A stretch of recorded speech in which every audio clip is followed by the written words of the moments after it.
माननीय मुख्यमंत्री जी, हमारे ईआरसीपी के मंत्री माननीय सुरेश जी रावत साहब, राज्य के गृह मंत्री बेडम साहब,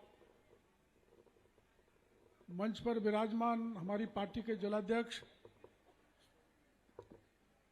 और विधायक महुआ, सिकराय, सपोटरा, करौली, लालसोट, उपस्थित किसानों, माता और बहनों, मैं बहुत लंबे समय से आपके बीच एक भाषण देता आया था। 89 में मैं मुख्यमंत्री जी यहां से लोकसभा का चुनाव लड़ा था, तो करौली, सवाई माधोपुर, ये दोनों जिले सवाई माधोपुर संसदीय क्षेत्र में आते थे। मैंने और हमारा किसान देख रहा है, हजारों वर्ष से चंबल का पानी कोटा की डाउन स्ट्रीम से बहकर बेकार समुद्र में जा रहा है। तो मैंने उस समय कहा था कि मैं चंबल का पानी सवाई माधोपुर की धरती पर चप्पे चप्पे पर भेजूंगा और इसको हरियाणा की तर्ज पर विकसित करूंगा। वो सपना आज आके पूरा हुआ है, जब भजनलाल हमारे राजस्थान के मुख्यमंत्री बने हैं और जहां से मैं भाषण दे रहा हूं, यहां पर चंबल का पानी आएगा। मैं बड़े विश्वास के साथ आपको कह रहा हूं। अपने जो बिशन समंद बांध यहां पर है, मोहनपुरा गांवड़ी का बांध यहां पर है, और ये पानी केवल अपने टोडा भीम में नहीं आएगा, राजस्थान के 17 जिलों में जाएगा। किसान के लिए राजस्थान के मुख्यमंत्री का, देश के प्रधानमंत्री का 17 जिलों के किसानों को यह सबसे बड़ा तोहफा है, जिसमें 78,000 करोड़ रुपए खर्च होंगे। इसके लिए मोदी जी का बहुत बहुत आभार और बहुत बहुत मुख्यमंत्री जी का आभार प्रदर्शन करना चाहूंगा। भाइयों, मैं इस गांव में कुछ महीने पहले आया था। बहुत बड़ा जुलूस निकाला था, करीबन 3,000 महिलाएं कलश बांध के चारों तरफ गांव की परिक्रमा दी थी। मैंने पूछा ये चक्कर क्या है, समझ में नहीं आ रहा। इतना स्वागत तो मैं लोकसभा में जीता तब भी नहीं हुआ, कई बार नांगल शेरपुर आया तब नहीं हुआ। तो जुलूस निकलने के बाद एक मांग उठी कि हमारे नांगल शेरपुर में यहाँ चारों तरफ गुजर और मीणों का इलाका है, बच्चों को पढ़ने की दूर दूर तक कॉलेज नहीं है। तो यहाँ के लोगों ने मांग की थी यहाँ पर एक कॉलेज खुलनी चाहिए। मुख्यमंत्री जी को मैंने कहा, बजट में घोषणा नहीं हुई। मुख्यमंत्री जी ने कहा नहीं, नांगल शेरपुर की धरती पर जाकर ही कॉलेज की घोषणा करेंगे। मैं यहाँ बीच में कार्यक्रम की जायजा लेने आया था, 3 दिन पहले व्यवस्थाएं देख के गया था। तो मैंने उस समय लपावली की तरफ से आया था, तो वहां गुजर भाई मिले थे। उन्होंने कहा हमको क्या दोगे? मैंने कहा बोलो क्या चाहिए? कि सभी समाज के लिए लपावली पे एक एनीकट गंभीर नदी पे बन जाना चाहिए। और मेरे को भरोसा है मुख्यमंत्री जी लपावली के पास एनीकट बनाने की निश्चित रूप से घोषणा करेंगे।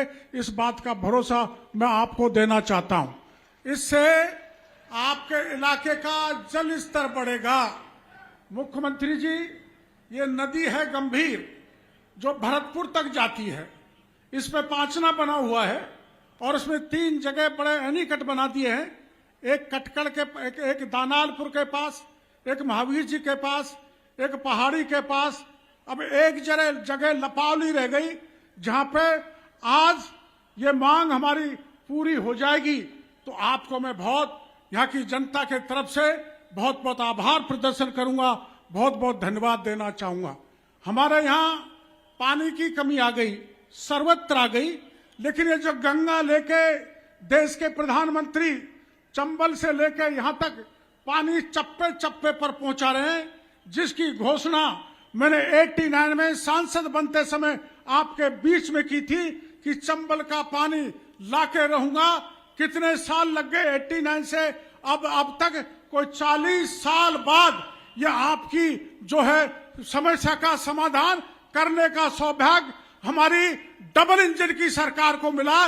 इसके लिए आके किसानों को बहुत बहुत धन्यवाद देना चाहता हूं कि उनके यहाँ अविरल चंबल का पानी आएगा। कई जगह महिलाएं दूर तक मटका ले जाके पानी लाती हैं, यहाँ भी पानी की समस्या है, यहाँ ट्यूबवेल बहुत हुई हैं, यहाँ पानी के ठेकेदार बहुत हैं, लेकिन पानी का समस्या का समाधान इस गांव में क्या अगल बगल के किसी गांव में नहीं हुआ। अब मैं आप सभी को, बहन बेटियां बहुत आई हैं, आधे पुरुष हैं तो आधी महिलाएं हैं। ये वो महिलाएं हैं मुख्यमंत्री जी जो गीत गाते गाते मेरे को भी 73 साल की उम्र में डांस करा देती हैं जबरन पकड़ के। इन माता बहनों का मैं बहुत बहुत स्वागत करना चाहता हूं, धन्यवाद देना चाहता हूं।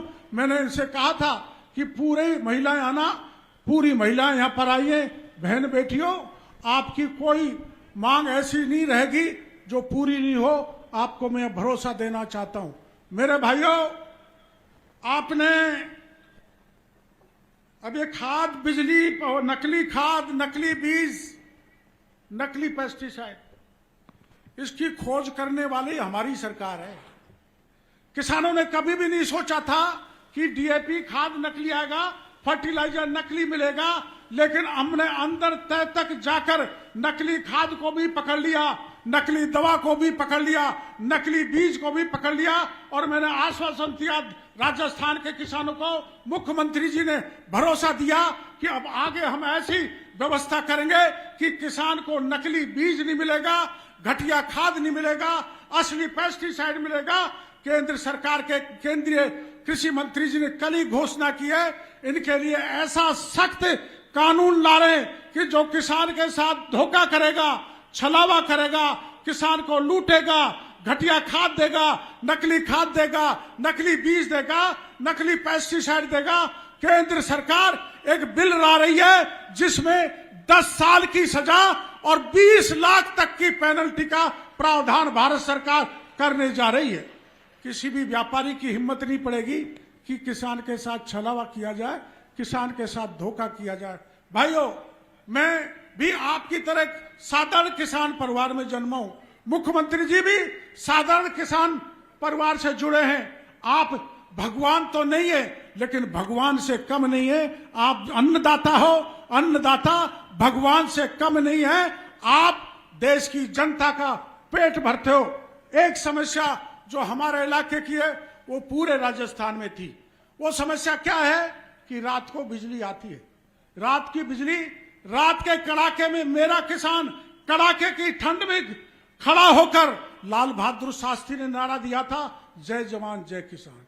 जवान वो जो देश की सीमा पर खड़ा होकर अहरनिश देश की सीमा की रक्षा करता है, गोली चलानी पड़े तो गोली चलाता है, शहीद होने की स्थिति आ तो शहीद होता है, लेकिन हमको चैन की नींद सुलाते हैं, हमारे देश की रक्षा करते हैं। और किसान भाई ये जो यहाँ पर बैठे रात दिन कड़ी मेहनत करके कड़ाके की ठंड में खड़ा होके, ओले जैसे पानी में खड़ा होके फसल तैयार करके देश की जनता का पेट भरते हैं, ऐसे किसान को, ऐसे महिला किसान बहनों को मैं बारंबार नमस्कार करना चाहता हूं, प्रणाम करना चाहता हूं। आप साक्षात भगवान के रूप में यहां पर विराजमान हैं। इसलिए किसान भाइयों को किसी प्रकार की दुख तकलीफ नहीं हो। कि हमारे प्रधानमंत्री जी ने किसान सम्मान निधि योजना चालू की थी, किसान सम्मान निधि 6,000 भारत सरकार देती है। मैं राजस्थान के मुख्यमंत्री को धन्यवाद देना चाहता हूं कि वो उन्होंने 3,000 बढ़ाकर 9,000 किसान सम्मान निधि हम राजस्थान के किसानों को दे रहे हैं।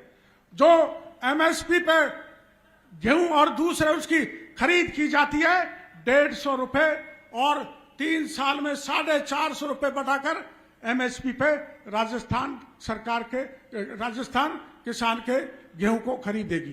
किसी भी तरीके से कोई परेशानी, आज मेरे को कल मीडिया वाले पूछ रहे थे कि साहब ओला पड़ गया, बरसात हो गई, मैंने कि 2 तरह से किसानों की मदद करेंगे। जो प्रधानमंत्री फसल बीमा योजना का प्रीमियम जिन्होंने जमा कराया उसको प्रधानमंत्री फसल बीमा योजना से कराएंगे, और 33% से ज्यादा किसान का खराबा हो गया, तो उसकी राहत के पैसे एसडीआरएफ के मापदंड के अनुसार 33% खराबे का सभी किसानों को सहायता हमारा आपदा प्रबंधन विभाग देगा। इस बात का भरोसा मैं किसान भाइयों को देना चाहता हूं। मेरे भाइयों, मैं कोई पिछली सरकार की यहां ज्यादा वो नहीं करना चाहता, पर आप भयभीत थे, हमारे जवान खड़े हैं, हमारे जवान भयभीत थे इस बात से कि तैयारी करके जाते थे। जो मेहनत करता था वो थानेदार नहीं बनता था, एडी नहीं बनता था, मास्टर नहीं बनता था, आरएस नहीं बनता था, और जो जुगाड़ू लोग थे वो थानेदार भी बन जाते थे, डिप्टी भी बन जाते थे, एसडीएम भी बन जाते थे, सब कुछ पद पा लेते थे। आपको पता है पिछले राज में 18 में से 17 पेपर लीक हुए और हम हल्ला करते रहे सड़कों पे, पेपर लीक हो रहा है, गहलोत साहब ये पेपर लीक को बंद करो, लीक के माफियाओं को जेल में डालो, इनको गिरफ्तार करो। उनको तो गिरफ्तार किया नहीं, उल्टा डॉक्टर किरोड़लाल को गिरफ्तार करके जेल में डाल दिया। लेकिन भला हो राजस्थान की जनता का, राजस्थान के किसानों का, राजस्थान के जवानों का, कि उन्होंने ऐसा बदला लिया कि हमको 115 सीट जिताकर सत्ता में बैठा दिया। ऐसी राजस्थान की जनता को, टोडा भीम की जनता को मैं प्रणाम करना चाहता हूं। मुख्यमंत्री जी, मैं टोडा भीम से एमएलए रहा हूं, और उस समय रहा हूं जब मेरे साथ कोई नहीं था। मेरी डूबती हुई नैया को पार करने का काम किया तो टोडा भीम की जनता ने किया। इनको बार बार नमन करूं, इनको कितना भी दूं वो थोड़ा है। और हमारे यहां गीत गाते हैं महिलाएं, बोली नारद किसी बोले टोडा भीम को पानी। वो टोडा भीम है ये, और उस टोडा भीम में आपने आज पैर रखे हैं। मैंने आपको लिस्ट पकड़ा दी है। अब वो कैला देवी आपके घट में बैठेगी, मदन मोहन बैठेगा, बैराया मैया बैठेगी, बालाजी महाराज बैठेंगे, तो ज्यादा से ज्यादा अपन को मिलेगा। मैं यही प्रार्थना कैला देवी जी से करना हूं। वैसे तो तैयारी करके आए मुख्यमंत्री जी, पूरी तैयारी ये करके आए कि डॉक्टर साहब का ले जाने का उद्देश्य केवल यही नहीं है कि मेरा स्वागत करेंगे, उद्देश्य यह है कि कुछ जेब की भी कतरन कर दें, ताकि ज्यादा से ज्यादा मुख्यमंत्री जी हमारे यहां घोषणा कर दें। आपने देखा पेपर लीक हुए। मेरे भाइयों, ये बताओ, कोई मुकदमा लग जाता है तो आप जेल के शिक्षों में जाते हो ना, कोई झगड़ा हो जाता तो जेल में जाते हैं। हमारे गुर्जर आंदोलन हुआ तो लोग जेल में गए। कर्नल बैंसला हमारे बगल में ही बड़े संघर्षशील नेता रहे, वो जेल में गए। जब मुकदमा लगता है तो जेल में जाता है। आपने कभी किसी थानेदार को जेल में जाते हुए देखा है क्या? नहीं देखा ना। भजन लाल जी की सरकार ने 70 थानेदारों को जेल के शिक्षों में डाल दिया। यहां आराम करो, आपकी जगह यहां है। आप सही थानेदार, सही परीक्षा देके थानेदार नहीं बने हो।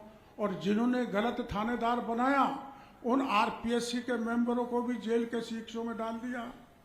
मैं आया था, 5-6 गांव यहां पर घूमा था, तो वो जल जीवन मिशन के लोग हैं ना, वो सड़क को काट के छोड़ गए। कहीं नल लगाया, कहीं नहीं लगाया, कहीं टंकी यूं लग रही है, कहीं पाइप लाल अधूरा, टंकी नहीं जुड़ी। करोड़ों का, अरबों का घोटाला जल जीवन मिशन में जिस मंत्री ने किया, महेश जोशी को जेल में भेजने का काम किया तो भजन लाल सरकार ने किया। भ्रष्टाचारियों के मामले में हमारी सरकार जीरो टॉलरेंस की नीति रखती है, जीरो टॉलरेंस। मैं आपको भरोसा देना चाहता हूं कि आपको किसी प्रकार की दिक्कत हमारी सरकार में नहीं आना चाहिए। और इस मौके पर मैं निमंत्रण देना चाहता हूं, आपका मेरे पे डबल एहसान है, डबल। एक एहसान बुरे दिनों में जिता के विधानसभा में भेजा, और उससे पहले का एहसान 1989 में जब लोकसभा का चुनाव लड़ा था तो सवाई माधोपुर में मैं देश में भारतीय जनता पार्टी में सबसे ज्यादा मतों से जिता के भेजने का काम किया तो आप भाइयों ने किया। इसलिए सवाई माधोपुर, करौली, टोडा भीम की जनता का मैं एहसान नहीं भूल सकता, बहुत बड़ा एहसान है।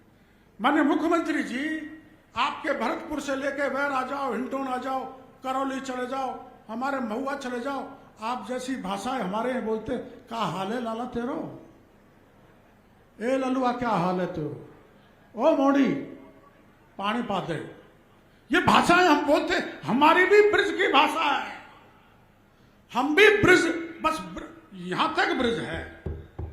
तो मुख्यमंत्री जी उसमें भी कुछ विचार करेंगे।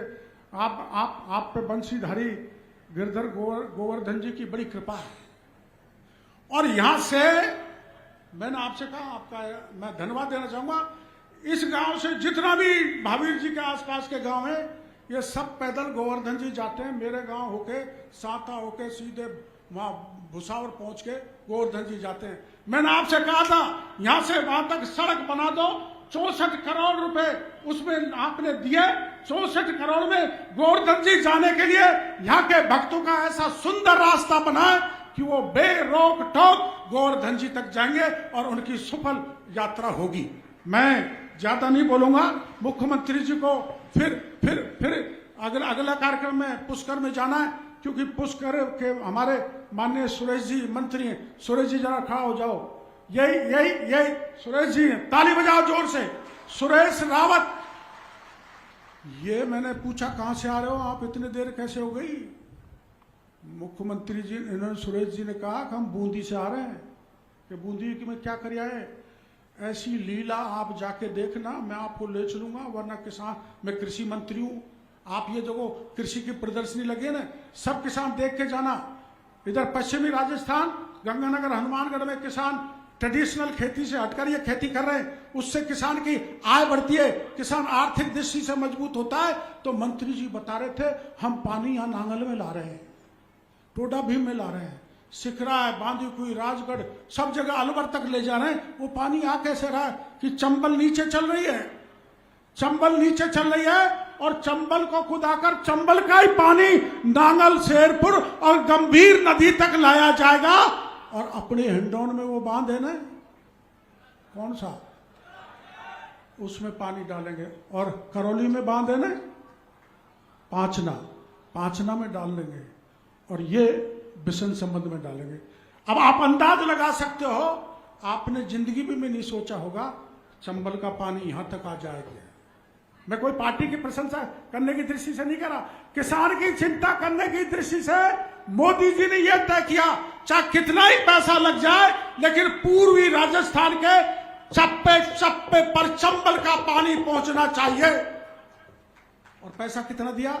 अभी 78,000 करोड़ है। और जब तक लागू होगा, जब तक हो जाएगा, 1 लाख करोड़ रुपए देके आपका बड़ा काम करने का मुख्यमंत्री और मोदी जी ने काम किया। लेकिन आप करते क्या हो?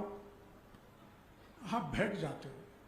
ये राकेश है ना यहाँ का सरपंच, वो तुमको जब कहता है अरे मोदी आ गया तो रिजर्वेशन खत्म हो जाएगा, संविधान खत्म हो जाएगा, संविधान खतरे में।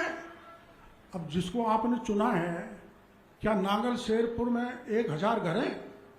वो लोकसभा का सदस्य दर्शन देने आया क्या? नहीं आया, कहीं नहीं आया, कोई नहीं आता।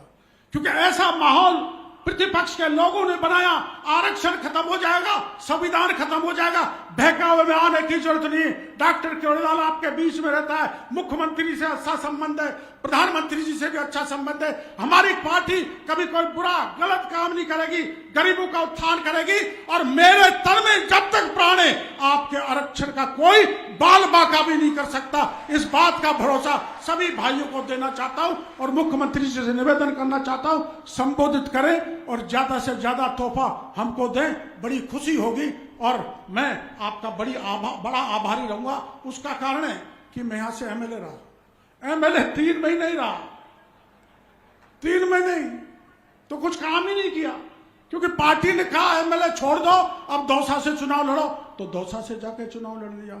मैं तो ऐसे ही, पार्टी ने बामनवास कहा तो वहां लड़ लिया, बौली कहा तो वहां लड़ लिया, सवाई माधोपुर कहा तो टोडा भीम कहा तो महुआ कहा। जहां आदेश पार्टी देती है वहीं मैं मेरा कमंडल लेके पहुंच जाता हूं। इसलिए जनता मेरे को बाबा कहने लगे, प्यार से बाबा। और बाबा ने, सुन लो मेरे भाइयों, माननीय मुख्यमंत्री जी से सहयोग से ऐसा इलाज किया है चोरों का, लुटेरों का। 28 आदमी तो अभी जेल में बैठे हैं, जो जेल की हवा खा रहे हैं। आपके साथ किसी प्रकार का अन्याय अत्याचार नहीं होगा। आपके चेहरे पे खुशहाली लाना मुख्यमंत्री की जिम्मेदारी है, कृषि मंत्री की जिम्मेदारी है। मैं किसान का मंत्री हूं, किसान का बेटा हूं, चाहे कुछ भी करना पड़े लेकिन किसान को बदहाली में नहीं देखेंगे।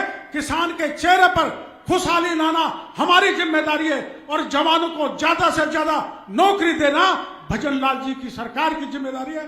जवान और किसान, जय जवान जय किसान जय विज्ञान। वो विज्ञान जो अटल बिहारी वाजपेयी ने परमाणु बम का विस्फोट यही किया था पोखरण में और दिखा दिया था कि हिंदुस्तान भी एक बहुत बड़ी ताकत है। और पहलगाम में जब घटना हुई थी तो मोदी जी ने पाकिस्तान को भी दिखा दिया था। 400 किलोमीटर अंदर घुसकर 400 किलोमीटर अंदर घुसकर हमारे फौजी गए, एयरफोर्स की फौजी गए और 10 आतंकवादी अड्डों को ध्वस्त कर आए। अमेरिका एक बहुत बड़ा पावरफुल देश है, 38 दिन से लड़ रहा है, बेचारा कर रहा है, क्या करूं कैसे करूं।